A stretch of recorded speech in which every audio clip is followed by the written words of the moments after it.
He raped a 14-year-old girl, did time in prison, and is a registered sex offender. But tonight, authorities don't know where Kelly McKnight is. Jim Madelinsky joining us now with news of the U.S. Marshals and when they discovered that he was missing. Yeah, Don, that was more than a month ago, and tonight that same U.S. Marshals Fugitive Task Force continues to search for McKnight and other violent sex offenders.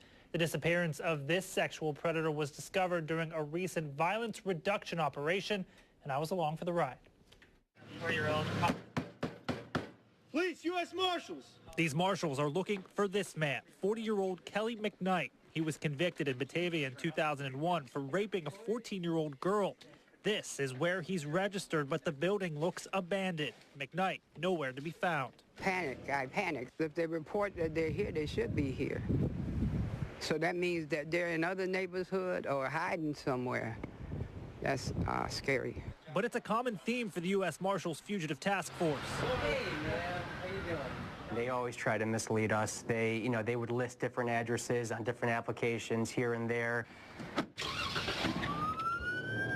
And that's why they can never be too careful, like a few hours earlier when a tip led them to another registered sex offender wanted for larceny. No problem.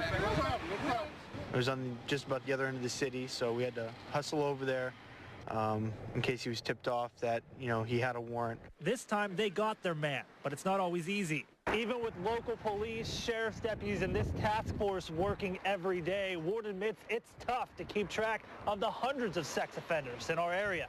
And that's because of this list. More than 1,600 names, all registered sex offenders just in Monroe County. It's a challenge because there's going to be more offenders than there are law enforcement officers. So that's where working together we can, target the most dangerous first and then work our way down and eventually, cover everyone and make sure everyone that needs to be accounted for is accounted for.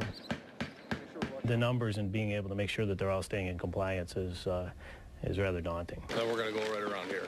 But the task force is making an impact. During a recent 6-week initiative called Operation Violence Reduction 7, the task force arrested 53 wanted fugitives, including 11 sex offenders, all right here in Monroe County. All of that thanks to teamwork. The task force has members from the Marshals, the Monroe County Sheriff's Office, Rochester Police, and State Police.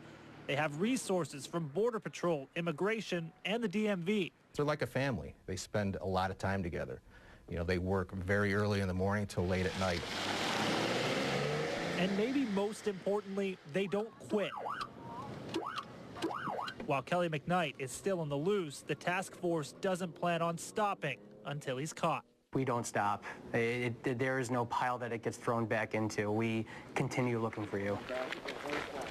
This task force has any and all resources at their disposal, including the support of local police and, as you saw, the Monroe County Sheriff's Office.